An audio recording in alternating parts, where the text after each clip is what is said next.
Bonjour et bienvenue sur Expérientiel, le podcast pour les acteurs du tourisme qui souhaitent faire évoluer leurs activités vers un tourisme plus expérientiel et durable.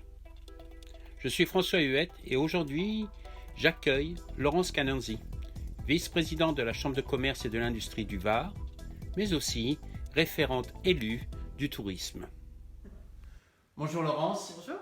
Merci de m'accueillir dans vos bureaux ici à Toulon et on a nos premières journées de pluie après une longue sécheresse. J'ai une question en tant qu'hôtelière. Comment vous avez vécu cette crise, ce confinement? Qu'est-ce que ça a révélé en vous? Alors moi personnellement ou globalement au niveau des équipes? Vous personnellement et puis aussi sur l'industrie du tourisme. Oui. Ouais. Alors moi personnellement c'est vrai que ça a été quand même, je pense que comme pour tout le monde, une surprise. Une mauvaise surprise certes, on s'y attendait pas, on s'attendait à tout sauf à ça. Et le coup d'arrêt net sur l'industrie touristique du coup et sur en début de saison, parce que pour nous on était en train de préparer la saison, la grosse saison de juillet-août, on était en train de préparer l'été, c'est vrai que ça a été compliqué. Mais je dirais qu'à tout malheur il y a un bonheur et que ce bonheur-là nous a permis peut-être de réfléchir un petit peu différemment aussi à comment on allait pouvoir sortir de là de manière honorable et surtout... je sais que la première question qu'on s'est tous posée au niveau des équipes, c'est de savoir comment on allait pouvoir accueillir le client à nouveau quand on pourrait réouvrir. Parce qu'on ne savait pas, au tout des premiers temps, on ne savait pas si ça allait durer 2 mois, 3 mois. On avait à peu près une idée des 2 mois. Et encore, parce que maintenant on le sait, mais c'est vrai qu'on s'est dit quand on va réouvrir, on savait bien que ce ne serait pas définitif. Notre première inquiétude a été de savoir comment allait réagir la clientèle et comment on allait faire pour l'accueillir dans une crise sanitaire où le client vient la clientèle qu'on accueille, nous, c'est une clientèle qui vient se reposer, se détendre. Et quelle allait être la réaction face à des masques, du gel, des pare-brises? Oui. Donc voilà. Donc ça a été vraiment notre première inquiétude. Après, on a beaucoup travaillé aussi avec les institutions pour essayer de sortir de là. Et encore une fois, là, c'est vrai qu'on a été vraiment aidé. Le secteur du tourisme a vraiment été... Contrairement, je trouve, au secteur culturel, etc., où ils ont mis plus de temps à réagir au niveau national. Mais c'est vrai que nous, on a été vraiment aidés techniquement sur ces points-là. D'accord. Alors, une destination comme Porquerolles, où est votre hôtel, aujourd'hui, quels sont les enjeux? Et comment on va avancer par rapport à ces enjeux? Parce qu'il y a l'aspect sanitaire, mais il y a aussi les étrangers qui ne viennent plus. Il y a des problèmes aussi de mobilité. Est-ce qu'on va avoir des confinements? Comment vous avancez? Alors, Porquerolles, c'est un microcosme, je dirais que c'est un bel exemple de tout ce qu'on peut faire sur un territoire. Parce que c'est vrai que c'est sur un petit territoire qu'on a tout. On a un parc national, pas régional, mais national, et on a un environnement à préserver. Et on a surtout, alors moi je suis ravie aussi que quelque part cette crise sanitaire elle ait pu révéler cet aspect-là. Porquerolles attire et reçoit énormément de clientèle française. Et dans le Var, on a une clientèle qui est très française. Donc ça, pour nous, c'est quand même un avantage. Et c'est aussi ce qui a fait qu'on a eu énormément de monde cet été. Et on est ravis d'avoir eu ce monde-là.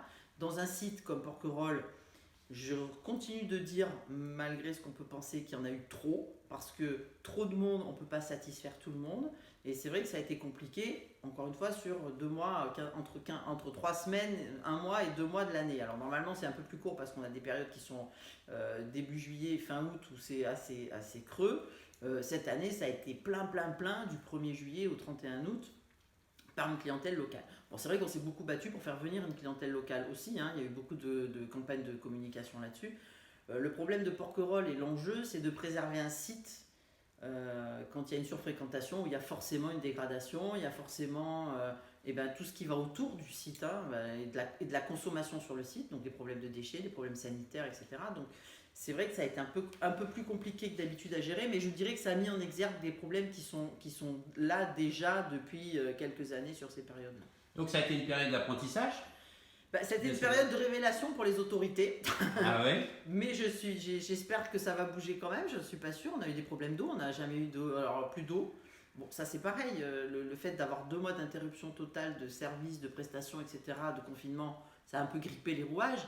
Mais il n'est pas normal que le 14 juillet, on soit sans eau, quoi. C'est pas possible qu'on ait pas d'eau sur le 14 juillet.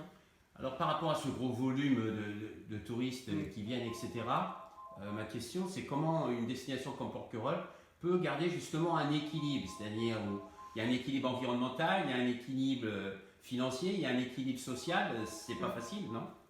Alors, c'est pas facile. Là, encore une fois, il y a un problème de réglementation, parce qu'on ne peut pas interdire aux gens de venir. On a fait beaucoup d'études sur la capacité de charge avec le Parc National et l'Université de Toulouse, où il y avait une spécialiste qui est venu étudier tout ça. Donc, on sait à peu près où est le créneau, enfin la tranche de personnes au-delà de laquelle ça devient invivable. Bon, une fois qu'on a ça, il faut prendre les décisions qui vont derrière. C'est toujours pareil. Il faut aujourd'hui un pouvoir politique, mais il faut que malheureusement ce pouvoir politique s'appuie sur une législation qui est en train d'être étudiée, je crois, au Sénat, là, en ce moment. C'est une loi qui va permettre, en effet, aux communes de délibérer afin de limiter ou de réguler, alors le terme me paraît le plus approprié, même s'il n'est pas très joli, de réguler, en effet, le nombre de personnes sur le site. On n'est pas les seuls, Chamonix, le Verdon, je prends les deux derniers qui me viennent, enfin ces deux-là parce que c'est ceux qui ont été vraiment prégnants cet été. Le Verdon, ils ont été en surtourisme, avec des queues pendant des heures, aussi bien à Porquerolles qu'à la Tour Fondue que sur le Verdon. Chamonix, ils sont en train de faire payer l'entrée l'été quand il y a trop de monde, etc. parce que c'est plus la montagne. Bon voilà, donc si vous voulez, je pense que ça vient une mondialisation, et puis le fait que les Français sont restés sur place, on a un territoire qui est riche de tout ça, donc tant mieux. Mais en même temps, c'est vrai qu'il faut savoir être raisonnable. On peut pas apprécier un lieu en étant tous au même endroit, au même moment. C'est pas possible. Et puis il y a une saturation, quoi. Une salle de cinéma, je prends toujours l'exemple d'une salle de cinéma. Quand c'est complet, on va à celle d'après, la séance d'après. Quand un spectacle est complet, et quand vous voulez aller voir un groupe, quand c'est complet, voilà, et où on réserve. Donc il y a tout un système, on réfléchit ensemble à un système de réservation informatisé avec un numerus clausus. Mais là encore, on se heurte à des frontières administratives. Comment interdire on est sur le territoire de la métropole, alors tout ce qui vient d'ailleurs de la métropole, les navettes qui vont... On est sur une île, donc ça devrait être facile.